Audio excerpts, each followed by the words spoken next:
Good morning, good people. Welcome to another edition of Double Innocence with your boy E Double. Dropping gems and taking absolutely no prisoners. Now, I just want to know, am I the only one that's really kind of getting sick and tired of LeBron James's trick and pony show? Am I the only one that's really kind of getting fed up of his nonsense now? I mean, I try my best to not really go too much into my own personal opinions because I don't want to come off as me just being a LeBron James basher. I don't want to make it seem that,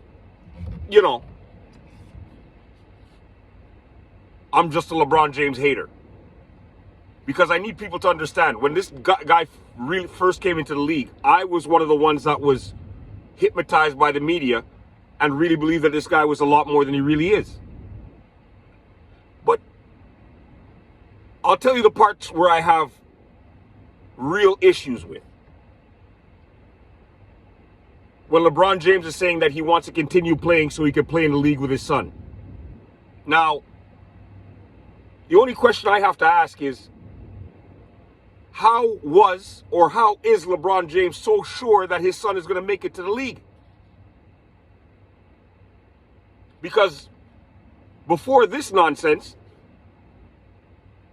in order for you to get into the league, it was based on your talents. Yes? So how was he so sure that he was going to have that opportunity to play with his son in the league? Makes me wonder. Michael Jordan, who in my eyes is probably the greatest basketball player that I got to witness. He had a son playing basketball. His son played in Division II, but his son never made it to the NBA. The main reason why Michael Jordan's son didn't make it to the NBA is because, first of all, Michael Jordan didn't carve out a path for him to just fall into the NBA. Michael Jordan came from the old school where hard work is where you got rewarded. You're talking to a man that used to practice, and he was the hardest worker in practice. So that challenged the rest of the players to have to pick up their game. So I could never see Michael Jordan shortcutting anything for his son. And that's the main reason why I believe his son was not able to make it to the NBA, because his son wasn't gifted with his father's talents. And obviously his son did not have his work ethics.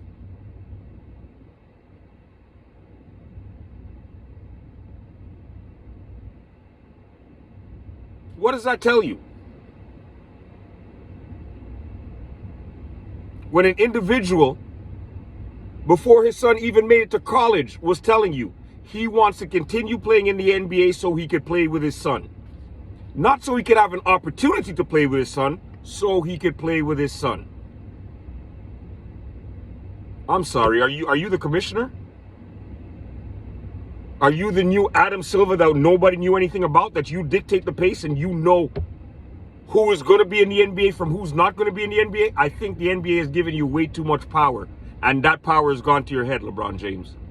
I think because you were on teams like the Cleveland Cavaliers, where all you would have to do is walk into the general manager's office and demand this, that, and the other, and within 24 hours, your demands were met, you're starting to think that the NBA stands for LeBron James. That's my personal opinion.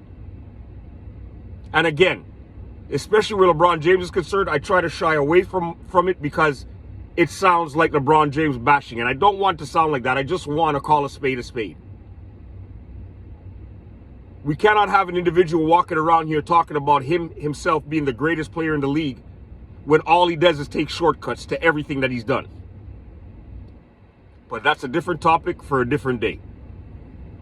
I want you guys to tell me what you guys think in the comment section. Let me know if you think I'm on the right pace. I mean, like I said, we're in the millennium right now where there's much more LeBron James supporters than there are people like myself that call out LeBron James for his nonsense. And the reason why people like myself could afford to call out LeBron James for his nonsense is because we grew up in the era where we saw exactly what hard work was in the NBA. Not just from Michael Jordan, but from all different type of players. From the Charles Barkleys of the world. From the Tracy McGrady's of the world. Do you understand what I'm saying? So it's kind of hard for me to really watch this guy play one side of the ball. And when I say he plays on one side of the ball, he only plays on the offensive side of the ball. The Lakers are on a handicap when it comes to the defensive side because it's 5-on-4.